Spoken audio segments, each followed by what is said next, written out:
दुख दारिद्रता कभी न पहुँचे पास।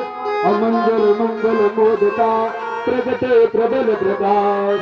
बनी रहे हरि भक्तिया। 400-500 के नीचे कोई साड़ी नहीं आती महाराज। कलेजा फट जाएगा किसी को 10 रुपया देना हो। माताएं ऐसी सौभाग्यशाली, ऐसी सुरक्षणा महिलाएं यहाँ पर हैं। बहुत बहुत धन्यवाद एवं आभार व्यक्त करते हैं। ऐसे लोग दिव्यमयी जिन्होंने अपने घर से, भाई घर भर में चर्चा होती है, आज वहाँ पाव पूजने जाएंगे, व्यवस्थाएं करके आप लोगों ने ऐसा दिव्य कार्यक्रम बनाया। करे मंगल मंगल मोदका प्रगटे प्रबल प्रकाश। और बना रहे हरि भक्ति हिया, बनी रहे सद्भाव। और बना बनी में नित बढ़े, बढ़े चौगुना चाव।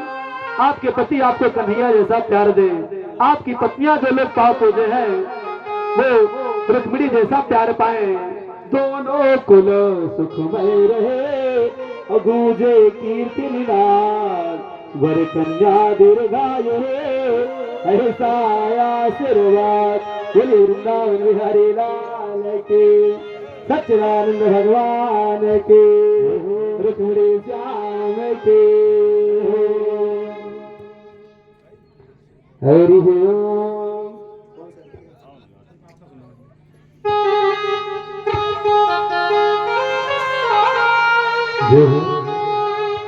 चहके घरवा दुआर, सभी अपने अर्थ के लिए रतिया।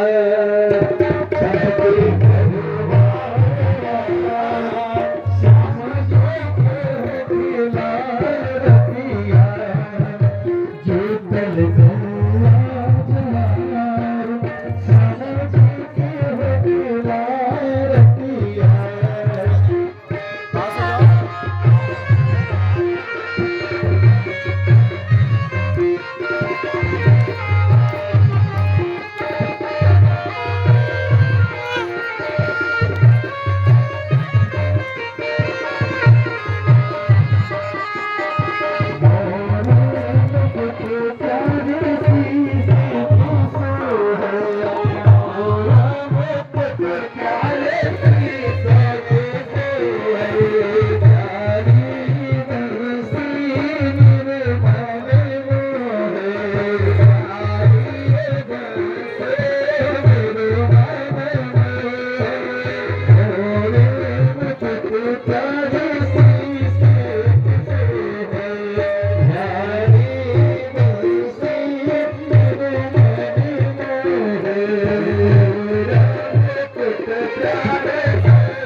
सर्वे भवन्तु सुखिनः सर्वे सन्तु निरामयाः सर्वे भद्राणि पश्यन्तु माता सुखभावः